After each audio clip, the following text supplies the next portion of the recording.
Assalamualaikum warahmatullahi wabarakatuh.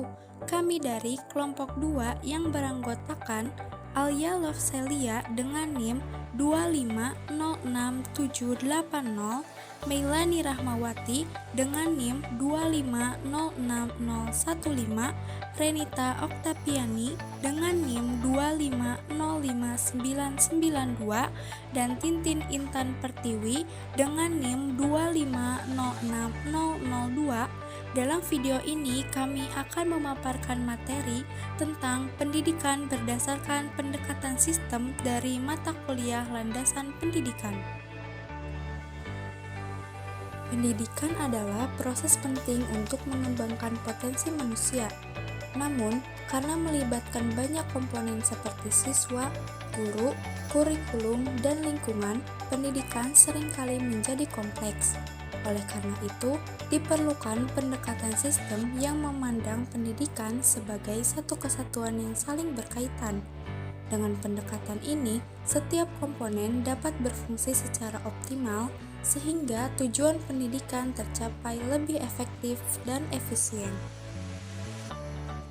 Pendidikan adalah keseluruhan usaha untuk mengembangkan potensi peserta didik secara sadar dan terencana.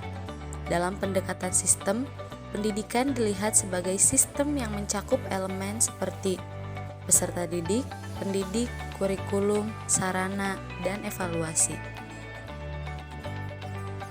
Pengertian umum.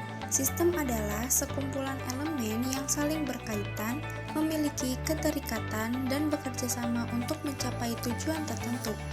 Dalam konteks pendidikan, sistem menyiratkan bahwa setiap komponen memiliki peran dalam keberhasilan keseluruhan. Suatu pendidikan dilihat sebagai sistem terpadu jika meliputi input, proses, output, dan feedback. Setiap tahapan saling memengaruhi dalam dinamika pendidikan. Pendekatan ini memperlakukan pendidikan tidak sebagai kegiatan terpisah, melainkan sebagai rangkaian interaksi antar elemen yang mendukung pencapaian tujuan pembelajaran. Komponen sistem dalam pendidikan. Yang pertama, input, terdiri dari siswa, guru, kurikulum, fasilitas dana, dan dukungan lingkungan seperti orang tua, masyarakat, dan kebijakan. Yang kedua, proses, terdiri dari manajemen sekolah dan aktivitas pembelajaran. Yang ketiga, output, terdiri dari pencapaian kognitif, afektif, psikomotorik, serta kecerdasan intelektual, emosional, dan spiritual. Yang keempat, outcome, atau hasil, terdiri dari kelulusan, keberlanjutan pendidikan, atau kesiapan kerja. Dan yang terakhir, feedback, terdiri dari evaluasi untuk perbaikan berkelanjutan. Tujuan pendekatan sistem dalam pendidikan. Yang pertama, membantu memastikan integrasi antar komponen pendidikan untuk mencapai efektivitas dan efisiensi. Yang kedua, menyediakan kerangka berpikir yang holistik, yaitu setiap keputusan, misalnya terkait kurikulum, dievaluasi berdasarkan dampaknya terhadap komponen lain seperti keterlibatan guru dan hasil siswa. Yang ketiga, mendorong koordinasi dan respon yang adaptif terhadap perkembangan zaman dan tuntutan era digital. Manfaat pendekatan sistem bagi lembaga pendidikan.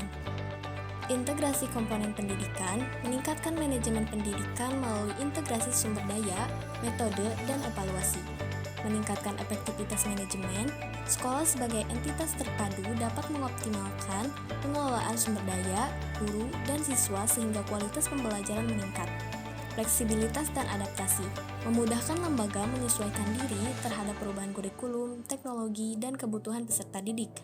Kolaborasi lintas pihak, mengajak guru, siswa, orang tua, dan masyarakat untuk terlibat dalam pengambilan keputusan, meningkatkan transparansi dan rasa kepemilikan institusi. Kesimpulan, pendekatan sistem menekankan pendidikan sebagai sistem terpadu. Input, proses, output, outcome, dan feedback bekerja dalam sinergi untuk mencapai tujuan pendidikan secara optimal.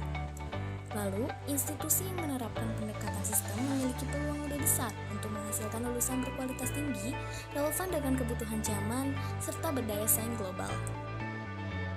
Sekian pemaparan materi dari video kami. Semoga materi yang disampaikan bisa bermanfaat untuk kita semua.